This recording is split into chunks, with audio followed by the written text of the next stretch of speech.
Hey, everybody, I'm here with a really special guest and somebody who I had the honor of meeting last year, but then also I get to work with all the time. And this is one of the ladies behind Interview Connections, Margy Feldhuhn. And it is just such an honor to have you here. And I cannot wait for this conversation. Thank you for being here. Thank you so much for having me. Yeah. So you're the co-owner of Interview Connections, and I know you came on after Interview Connections was already established, correct? Like you were the partner, the second really partner in the company. Yes, it's not a typical entrepreneurial journey because Jess founded the business in 2013, at which point I was like living in Asia. Like I was teaching English. I had nothing to do with online business at all. And then I became a contractor in 2016, first employee in 2017, and then in 2018 had 50% equity. So it was an interesting journey. Yeah. So what do you think spawned that conversation where you are a subcontracted team member and then you're kind of saying, "Hey, actually, what I'd really like to do is co-own this company with you." Like, how did that conversation even go? Like, how does that go? Yeah, that's a great question. So I have a sales background. I love negotiation. So I am not afraid of a bold ask. But even I wouldn't have just come out with that like as a contractor. A lot of like my biggest negotiation tip for stuff like this is really it's the work that goes in before the conversation that decides the conversation. You need to be brave enough to ask the question, but it's everything you do leading up to that ask that is going to make it happen or not, if that makes sense. So Yeah. I wanted to work from home because I didn't want to like drive in the snow anymore. So that's like the basis of my entrepreneurial career.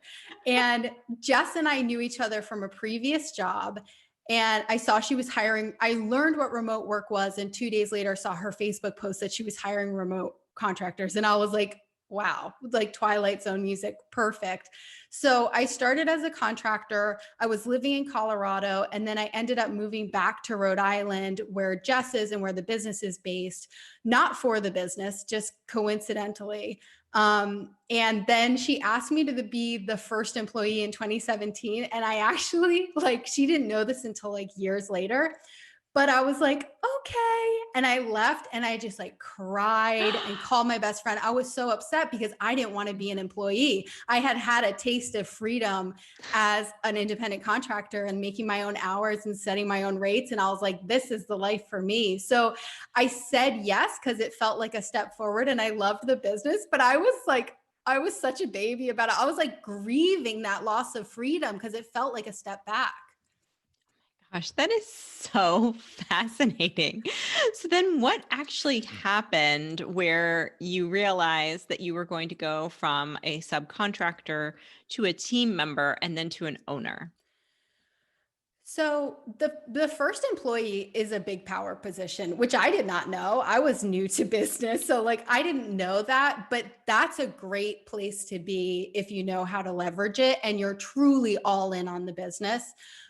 So it just kind of evolved. Like I was the first employee, and then we switched over to a fully employee model. So we got rid of all our contractors and hired and onboarded local employees, and that is a steep learning curve.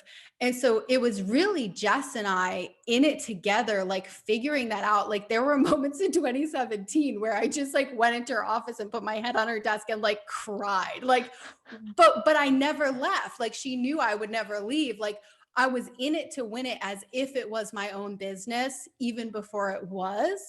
And that's what allowed me to then make that ask because Jess knew I was an entrepreneur and we had talked about starting other businesses together because she knew that I wasn't really employee material, even though I did love what I was doing there. So interesting. So you made the ask, you're now partners, you have these team members that are making you cry, and you are trying to figure out how you're going to grow this thing. And what do you think are some of the key decisions that you made that allowed you to scale from 6 to 7 figures? Yeah. So I came in like aggressive beginning of 2018. The in 2017, the business had done about $400,000 in revenue. And I was psycho about owning a seven-figure business. So I came in, and this is part of why I got 50% equity, because even before this, I had plans, I had numbers. I'm like, we sell this many of this package, we do this and this and this. We can add this much revenue, we can get to seven figures, we can quadruple our own income. And Jess is like, okay, cool. So that's the way to negotiate with an entrepreneur, because if they're like, oh, I can make a lot more money with you, it's an easier sell. But Yeah.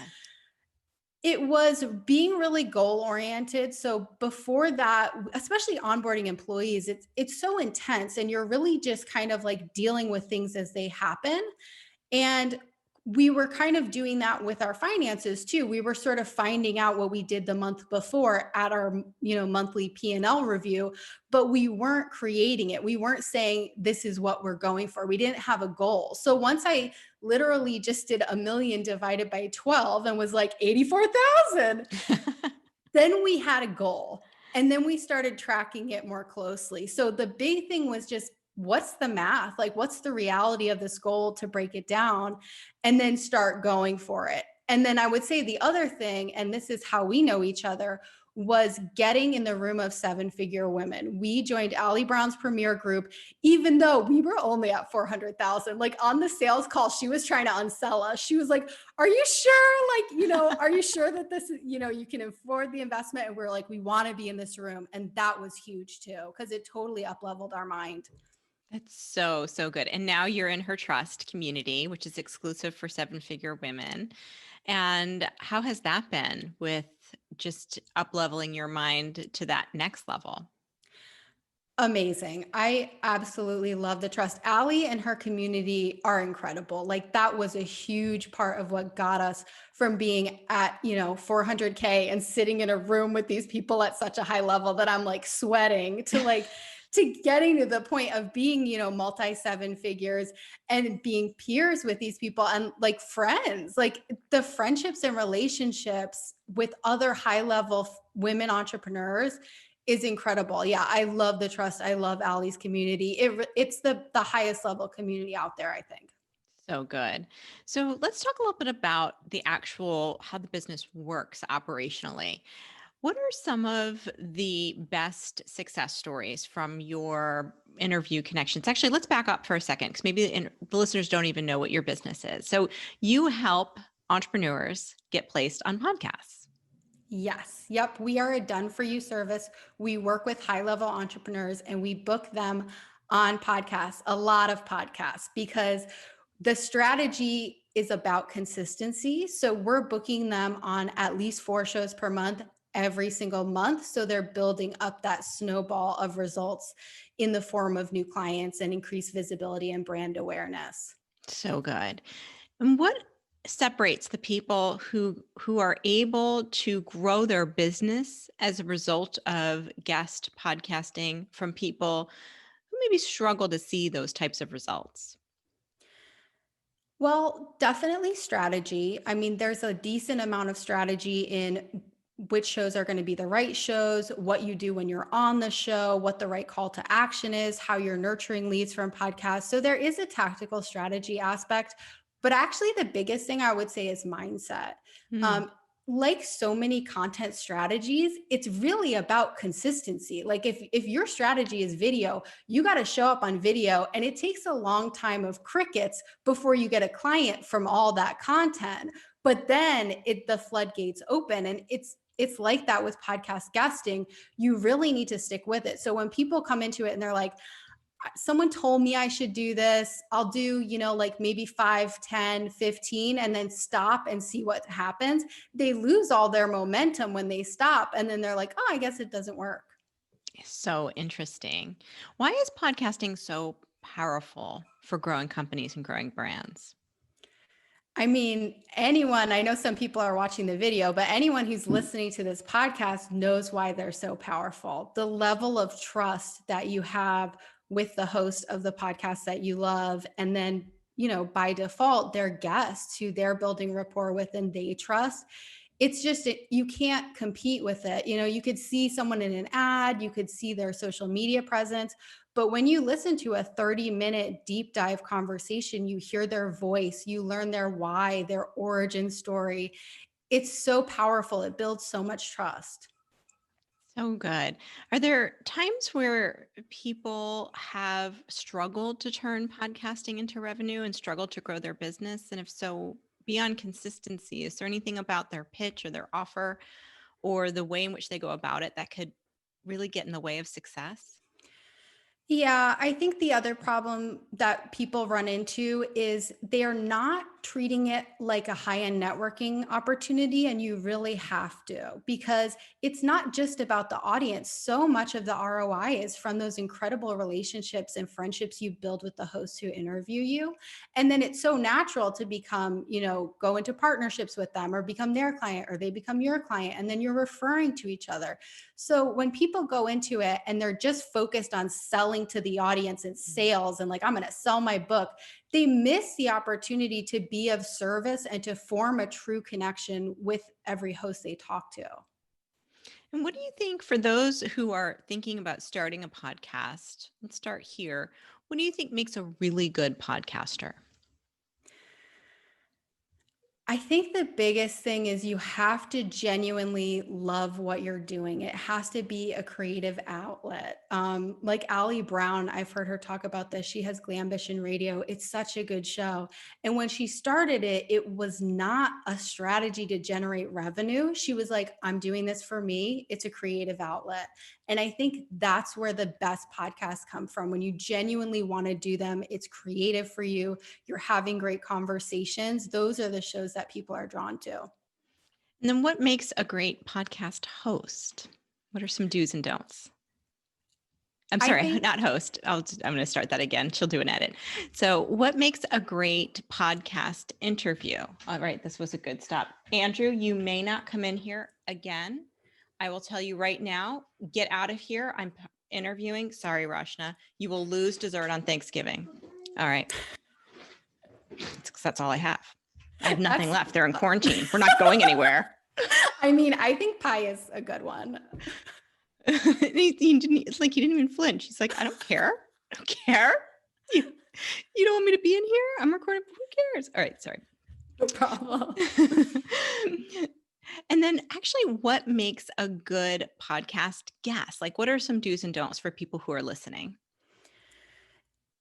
That mindset to serve is really important, like really wanting to give, really connecting with the host, telling stories is really helpful. So if you find that you're answering similar questions every time, make sure that you have a story for each answer, a story about a client win, a story about your origin of the business. And they can be different stories every time, but you don't want to just answer the question and make the host feel like they have to pull teeth. You want to like go into a story. I love that. I know sometimes as a podcaster, you get a one-word answer and you're thinking, okay, is this something that they want to go down this path or they don't want to go down that path? Because when you're hosting somebody, you want it to be a good experience for them. So I love this idea of sharing a story. And what do you think are going to be some of the future trends in podcasting? What's your big predictions for 2021? I think one of the big things we'll see is more mainstream advertisers Mhm. selling to smaller audiences. I think for a long time, it's been really the Wild West in terms of podcast advertising. And you had to have so many downloads per episode to even be considered. But I think companies more and more are learning what we already know. And the reason that this is successful for our clients, which is that small targeted audiences can be more valuable than big audiences that are less targeted and engaged. So I think we're going to see some changes in ad dollars and appreciating more niche audiences with podcasts. So interesting. So is that something that you help your clients with, helping them figure out how to monetize their podcasts and to make partnerships with advertisers? We do. So we don't help people start podcasts necessarily, but most of our clients, after they do interviews for a while, will get so into it and want to start. So we do help them because we have a podcast. It's not official, but we provide a lot of training and consultation to our clients that's built into our service. And so we have done client trainings and answered questions on that. And yes, you can go for advertisers. If you're an entrepreneur and the podcast isn't your core business, the easiest way to monetize it is by generating clients for your business. I mean, you can go for ad dollars, but if you have especially a high-end service, your best bang for your buck is going to be in getting that show consistent and quality enough that it's generating leads and clients for your main business. There's certain ways that if somebody was not generating leads right now, that you would encourage them to think more deeply about the quality of their podcast to increase its value.